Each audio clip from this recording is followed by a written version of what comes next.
This is The Clash, where the real world clashes with a true Christian worldview. Join former professional wrestler Chris Whaley, known as the Masked Saint, who is an author, pastor, and teacher that brings his wrestling skills into the squared circle and tackles real-life issues. Along with Jeff Dixon, best-selling author, internationally known teacher, leader, and pastor who is not afraid to tackle the tough issues of the world we live in. Together they form a tag team of wisdom in The Clash.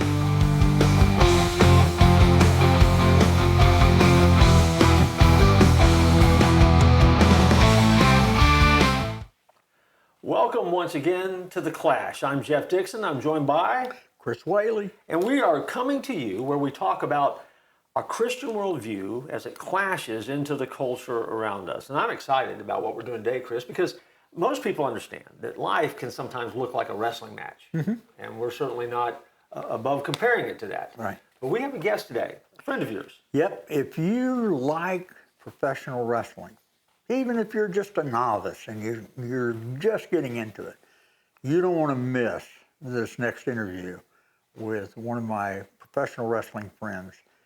I guarantee you're going to love it. Okay. So don't go anywhere. We'll be back after the break with the interview. Hi, Jeff Dixon. You might recognize me from The Clash, but that's not what I want to talk to you about. I want to invite you to visit a website. It's touchandchange.net. touchandchange.net. That is the website for the ministry of the church at 434, where I am the pastor. Chris Whaley is one of our pastors on staff. And so while you're familiar with us, you may not be familiar with some of the resources that we have to offer that we think will help you in your journey of faith. And you can find all sorts of stuff there with brand new programming that's released every night at 7 o'clock. And you can join us for worship live each and every Sunday morning at 9 or 11:15. Or you can watch streaming reruns of those worship services. And you can go back all the way back to when I had dark hair. And so we would love for you to come and join us and be a part of the journey of faith with us at the Church at 434 at touchandchange.net. Well, we are blessed to have a very good friend of mine with us on The Clash, Richie Scruggs. And Richie, first, tell our audience how you and I met. Well, it's funny, Chris, and I tell people all the time, I'm been wrestling pretty much my whole adult life and kept up with all the wrestling movies over the years. And of course, saw The Masked Saint several years ago and got to following you on social media without you knowing I was following, kind of like a stalker. But we were on a Singing at Sea cruise a couple of years back, and me and the wife was eating breakfast, and Brother Chris and his wife, Miss Vernon, was sitting a few tables away, and my wife, of course, had her back to him, and I told her, I said, I think that's The Masked Saint. And she said, The Masked Saint? And I said, yeah, the movie that we watched, The Masked Saint, Brother Chris Whaley. And she said, what would a wrestler be on a cruise ship like this for? And I said, hon, he's a pastor too. And she's like, I don't think that would be him. And I said, well, it may not be, but I'm going to take a chance. He's either going to look at me and say, brother, I don't have a clue who you're talking about, or he's going to say, I'm Mayor Giuliani, or I am Masked Saint Chris Whaley. And now, sure enough, I went up and said, does he look better with or without the mask? Well, brother, I'm going to plead the fifth on that because I wear masks a lot of times too. So, but anyways, I said, you wouldn't happen to be Chris Whaley, the Masked Saint, would you? And he's like, yes, I am. And man, I think that day we just became family. Yeah, we did. Spent a lot of time on the cruise ship together, and I have since been to your house and spent the night with my kids, my wife. You've been up and spent the weekends with us. You've preached at my church, and I mean, you're in Florida, and I'm in Shelby, North Carolina, and we've been to Tennessee together. And yeah. I mean, it's just like Lord put you in my path for a reason, and still today, even with what's going on with this show and with the WFC show, and it's just like God said, "Hey, I'm gonna set something up here for you, brother." And but that's how we met, and I'm telling you, it's like we've known each other forever. Hey, I'm just thankful, Richie. I'll never forget. My wife and I were having lunch with Dr. Jimmy McDowell, who's like the AIWF champion, the Golden Boy, Jimmy McDowell. We were having lunch, and a little Asian guy came up to the table, and he looked, and he said, "Oh, excuse me, please, but are you?" And I thought he was going to say the masked saint, and he said, "Rudy Giuliani." So that one really hurt my feelings. So thank you for even mentioning that. So I had to bring that up. Well, you got that fire department hat on, and you got your glasses on, and you could easily sign a few autographs either way. Every once in a while, he makes us call him Mr. Mayor. So I don't know. That's all I know. Yeah. I can see that. Yeah. Well, Richie, give us your story. How you came to know the Lord, how you got into professional wrestling. But before you begin, tell us a little bit about your family, and then tell us how you came to know the Lord and how you got into professional wrestling. Yeah, well, just celebrated July 1st. Just celebrated 36 years of marriage to my wife Tammy. Tammy is a retired banker after 31 years at Fifth Third Bank. We have 2 adult children. Parker, or Jared Scruggs, just graduated with his PhD from Wharton School at UPenn. And then Kendall Scruggs is my director of operations. He runs our transportation business. And then 13 years ago, Lord saw fit for me and Tammy to adopt 2 little ones. Zoe is now 14 and JJ's 13. And they just keep us on our toes. We're on the second round of raising kids. I have people that'll call me every so often and say, "How's the grandbabies doing?" And talking about Zoe and Jay, of course, they're not my grandbabies, but my middle son, Kendall, and his wife have just told us that we are expecting our first grandchild in December. Awesome. We just found out we're going to have a little boy. So I'm going to be a pawpaw, and Tammy's going to be a mama. And I'm telling you, we're so excited about that. And I appreciate you asking about my family. And my wife actually she didn't save me. Of course, Lord Jesus Christ did that, but she was my inspiration. I grew up in church, grew up going to church Sunday morning, Sunday night, Wednesday night.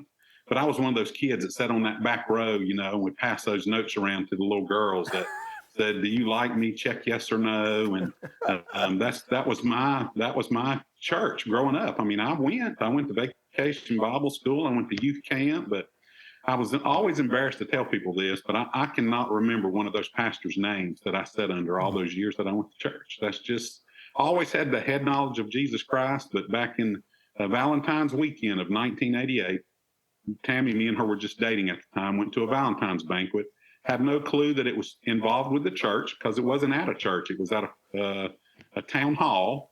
And long story short, it ended up being a preacher. It was a church function. Preacher came out, was directly in front of me, probably 10 feet from me, and shared a great message that night. And went home and I thought maybe I was sick. Maybe it was something I ate. I couldn't sleep. I was sweating and kept waking up. What it was, Chris and Pastor Jeff, is I was afraid if I fell asleep, I was going to go to hell. So I called Tammy late that night and asked her what time church started that next morning. And church started at 10. I was in the parking lot at 8 o'clock. Just could not sleep. I said, "Well, I'm up. I'm going to church." And got saved Valentine's weekend of 1988. My life's never been the same. Wow, that's awesome. I just knew there was something about Tammy. Yeah. The way she walked, the way she talked, the way she looked, the way she dressed, the way she acted. I wanted that in my life, and I never had that. And then come to find out, it's because she was a born-again Christian, and I wanted that same walk and that same talk, and that's how it came about. Yeah. Tell us how you got into professional wrestling. Well, that's the funny part, because growing up, I was always a smaller kid. I'm 6'4". I have been 6'4", 330 pounds. Now I'm down to about 250 pounds. But growing up, we grew up in the military. So Fort Benning, Georgia, we used to go to the Omni on Tuesday nights and sometimes Thursday nights and watch professional wrestling back in the Mr. Wrestling #2 days, and Pac Song and Tony Atlas and the Mighty Igor and Ivan Putski. And those were just some of my heroes growing up. And I can remember in school drawing all those guys supposed to be doing math or supposed to be doing language arts. And I was drawing wrestlers, and I was always getting in trouble for that. And I kept telling people, I said, "This is what I'm going to do when I grow up." And it's like, whatever. And sure enough, here it was, 1988, soon after I got married. The neighborhood we lived in, the Raging Bull, Manny Fernandez, who was a big star in WCW and Crockett Promotions, was my neighbor. And me and Manny ended up working out at the gym together. And Manny kept saying, "G.I., Richie, you need to get into wrestling." Wrestling was in my background. I've coached it for years. I did it growing up, freestyle and Greco-Roman. And So I started training with Manny back in 1989 in July the 4th. So I just celebrated 34 years in this business. I had to do the math there. Wrestlers don't think too much about math, but I've been hitting head so many times, I guess. But July 4th was 34 years in the business, because July 4th, 1990, I had my very first match against Ivan Koloff in Charlotte, North Carolina. American flag versus the Russian flag. I always grew up flat top, short haircut. Everybody pretty much knew me as a GI character, and it was just the perfect role for me. So that's how it started. American GI versus the Russian Bear, and the American GI character was born, and I'm still running that character today. Now you mentioned Koloff. Now, name some other folks that you've wrestled against. Oh my goodness! Coming up through the business, back in the day when I was training with the Italian Stallion and George South in the Professional Wrestling Federation in the Carolinas, and that federation had the likes of Matt and Jeff Hardy come through there, the Godwins, Men on a Mission, just to name a few. But I've tag teamed with some of the biggest names in the business. I've tag teamed with the Patriot, the late great Dale Wilkes. Wrestled against the Men on a Mission. Of course, Ivan Koloff. Probably my greatest match, what I look back on, is the first time I ever wrestled Jimmy Snuka, Superfly Jimmy Snuka, in Wheeling, West Virginia, mid-90s. Got to the arena thinking I was going to be the great American GI, come out with my big flag. Well, Snuka's opponent didn't show up that night. And the promoter come to me and said, GI, would you mind being a bad guy tonight and wrestling Jimmy Snuka? Which I didn't even have to give that a second thought. And, we probably had one of the greatest matches I've ever had, right there in front of several thousand people. And of course, sitting in the locker room, Jimmy Snuka's, passed away now, but sitting there in the locker room, Snuka said, brother, I just want the Superfly splash. And that was pretty much the match. We got out there and did our stuff, and I'm telling you guys, when he dropped me and I was laying on my back looking up at the lights and he climbed up on that top rope, it seemed like it took him forever to come flying off that top rope and land that splash. And, man, what a great moment. I was laying there listening to that 1, 2, 3 and just heard the crowd pop when he got the win. And wrestled quite a few guys in the business over the years. And, that's just one of my great memories, one of the best matches I had. Of course, Ivan. We took out American flag versus the Russian flag for the next 2 years during Desert Storm and Desert Shield. That was the main event on quite a few shows that we were on. We had the big American GI versus the big Russian, had his flag in the corner and my flag in the corner. And pretty much whoever got to their flag and broke it off the pole was the winner. And of course, Ivan always put me over. The 4th of July show, my first match with him, my very first match when I was in the locker room. Of course, the promoter and Ivan both said, hey, this is the 4th of July, freedom and, America. And there's no way that a Russian is going to beat an American on the 4th of July. And it just took off from there. Wow. That match was just such a great match. Like I said, Ivan's passed on. What a great Christian man, too. We formed a bond there over the years and stayed in touch. And, just some of my fond memories. I've wrestled, I don't know how many matches, wrestled all over the country. But those were some of the guys that I've worked, that I've looked up to, and just had the honor and the privilege of working against. I was at an event a few weeks ago with a bunch of wrestlers. It was an autograph signing thing, pictures and stuff, and the one-man gang was there. Oh, I worked, yeah. There's a match on YouTube with me and my tag team partner working Barbarian and One-Man Gang. And, what a great match that was, and what a great guy he is. Man, he was so, now he scared me. Yeah. He scared me. I'm 6'4". At this time, I'm probably 6'4", 270. Yeah. And we're in the back, and we're standing up against the One-Man Gang and the Barbarian, and me and my tag team partners, just looking at him, just shaking our head, and like, man, that's a lot of meat in that ring at one time. But that match is actually on YouTube. What a great match, though, and a great guy. Just a sweetheart of a guy. Big, just a nice all-around great guy. Most guys, Chris and Jeff, that I've ever ran into in this business we've become brothers. We really have. I stay in touch with them through social media. It's just, what a great business. You get out of it what you put into it. I've become familiar with the wrestling culture, subculture through Chris, and we've had the opportunity to have some events here at the church and host and meet guys like you and get a chance to kind of get to know you guys a little bit. But I also know that not everybody in the locker room is the easiest guy to get along with or as much fun to get along with. So, who is the worst? You don't have to throw their name under the bus, but what's the worst match you ever had? Tell us about that. Well, I was going to say real quick, I enjoyed being on those. We've been to your church a couple times and had a couple of events, but now the American GIs never wrestled at your church, but then AWOL's wrestled there a few times. And, but you were asking me about my worst match. I tell people this story all the time. I cannot remember the promoter's name, but I show up at the town. I know it was a Christian-based federation, and great card, great show. Jimmy Valiant was on the card. I think Barbarian. Jimmy Snuka might have been on that card, but they were putting me in the semi-main event against the mayor of this town. So, and he looked good. I mean, big, bulky guy. So I sat down with the mayor and I said, how long have you been in the business, sir? And he's like, I've been doing this 10 years.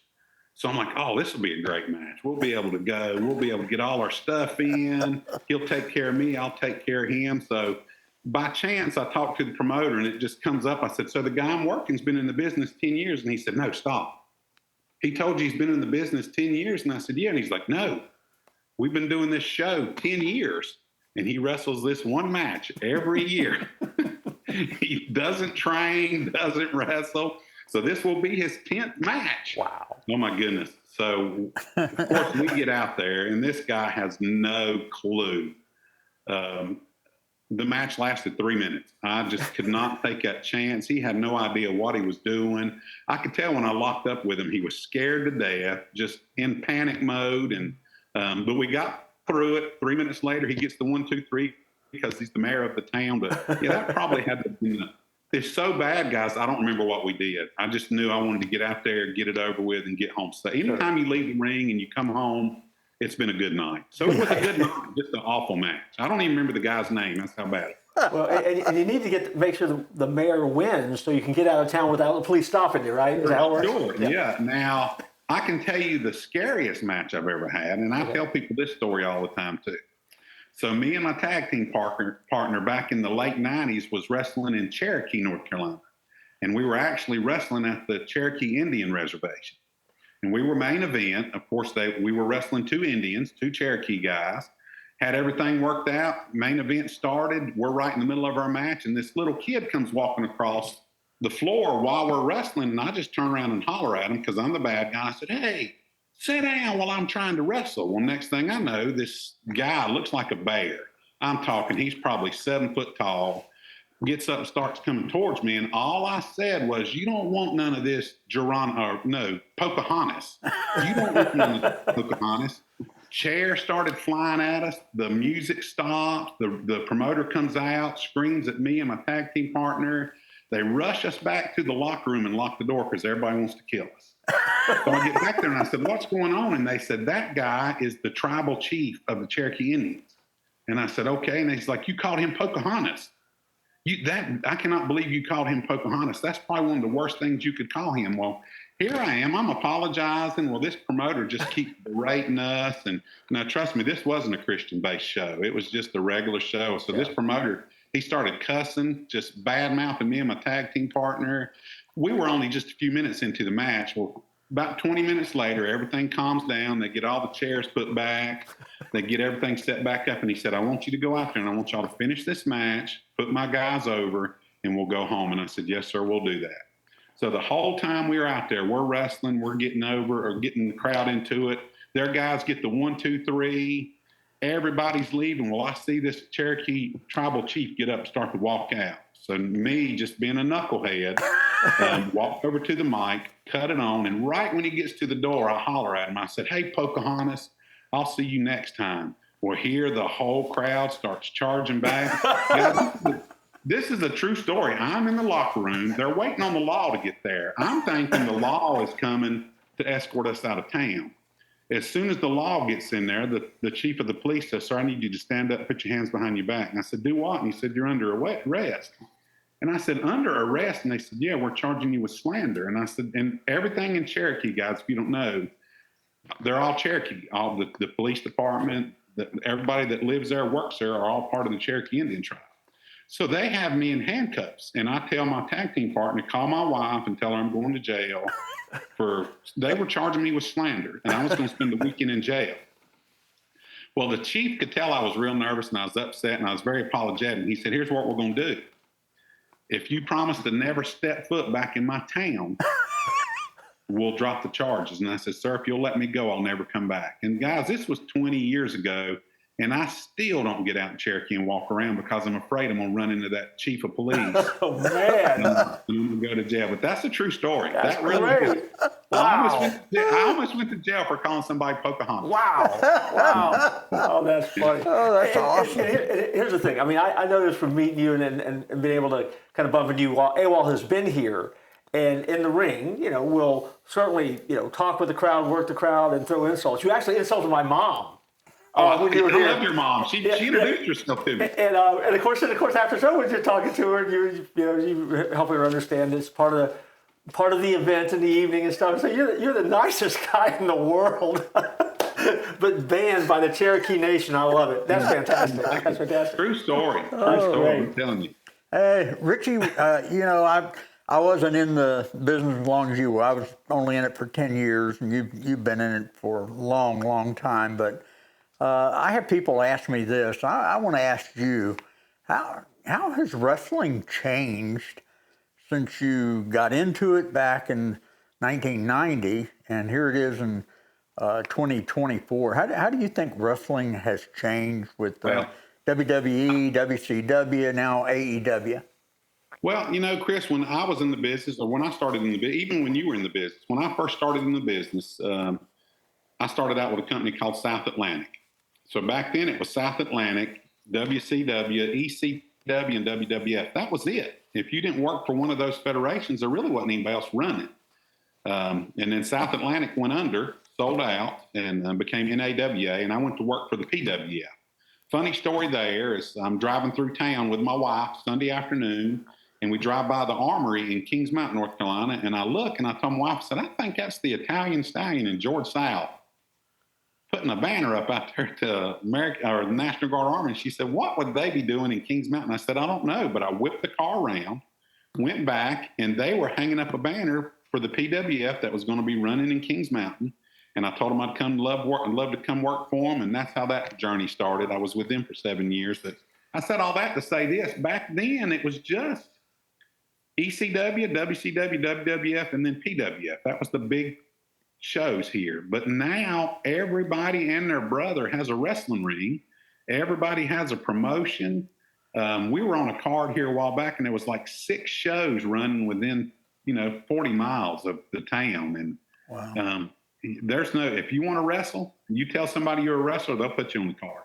Right. I mean, there are shows, everybody's got a ring, everybody's got their 3 letters they promote for their promotion, and that's what's changed. I mean, now it's like anybody and everybody can do it, and it shouldn't be that way. I mean, really, there's guys, and like I said, I don't want to bash anybody's, but I've been to shows where you can tell the guy in the ring's never had any training.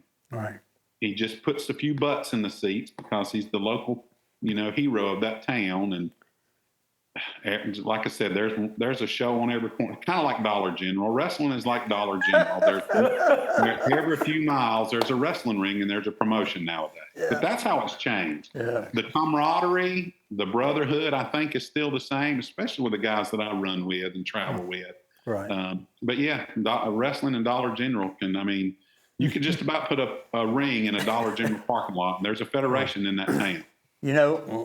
Whenever I got started, if you were an independent, you were called a scab.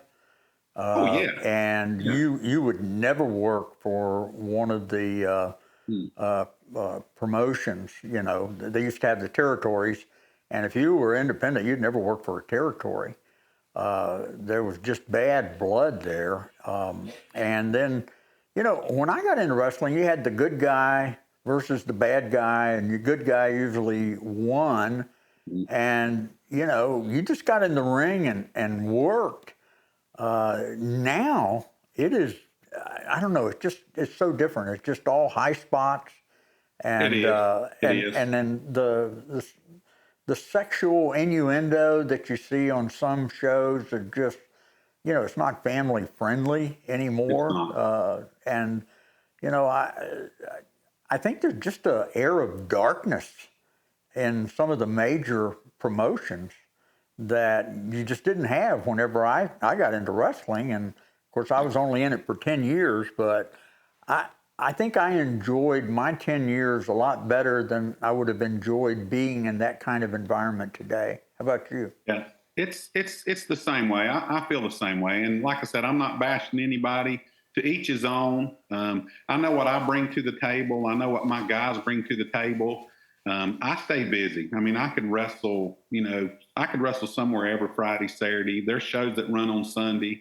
I don't have a problem, as far as finding work, because there are so many out there. Right. But the great thing about it is I can pick and choose. And I don't like telling people that I don't want to work for them, but there are some out there that will call and say, is there any chance that you can come and work this show? And I just turn them down just because, like I said, I don't think the training's there like it used to be. Right. When I come through the business, Manny Fernandez and those guys, they beat me up 4 nights a week for 6 months. It was kind of like the Karate Kid movie when Daniel LaRusso asked Mr. Miyagi, when am I going to get to learn how to kick or punch? Well, that's the way it was with Manny. I was like, Manny, when am I going to get to learn some offense? And he said, when you learn how to take a beating. And that's the way it was. Guys knew how to do it. And that's why I feel comfortable now with a lot of guys I work with. I know they know what they're doing, and they know I know what I'm doing. Yeah. Kind of like the mayor incident. I don't ever want to get in the ring and the person. I don't want to make a person look bad. Right. I'm not. That's not me. When I get out there, I don't care how big the guy is. I've had promoters say, "Well, this guy's little, so don't give him a whole lot. Just go out there and squash him." He's in the business, and if I know he's been trained, I'm going to give him his. Rey Mysterio took down some of the biggest guys in the business over the years. So I don't let my size compared to the other person's size stop me. If the kid or older gentleman, whoever he is, knows what he's doing, we're going to have a good match. Right. We're going to have a good match. But there are some guys out there that I just won't get in the ring with. I've been doing this for 34 years and pretty much injury-free, just a few, shoulder incidents, broke a tailbone off a leg drop a couple times. But I want to be able to go home. I want to be able to be safe. I don't want to get hurt, and I don't want the other person to get hurt. Right. I love hearing from our listeners. I have a website called themasksaint.com, and I get, people telling me things about the old wrestling days. I love to hear from them. I'm on Facebook, I'm on X, I'm on Instagram, and I just never get tired of listening to people. And if you have not read The Masked Saint, I have that available on my website. I have the Christmas book, Harold's Heavenly Christmas. I have the last book that I wrote with a wrestling buddy called Mr. President. Pictures whenever I was still in good shape. I have those available along with t-shirts, anything, but most of all, just love to hear from you. Hey, that was a great interview, but that's only the first part of the interview. So we want you to stay tuned next Monday night, and you'll see the second half of that interview with American GI, Richie Scruggs. And get on your seats, get ready, because on August the 17th, you're going to see professional wrestling on Abundant TV with Wrestling for Christ. We'll look forward to seeing you next Monday. Don't tap out.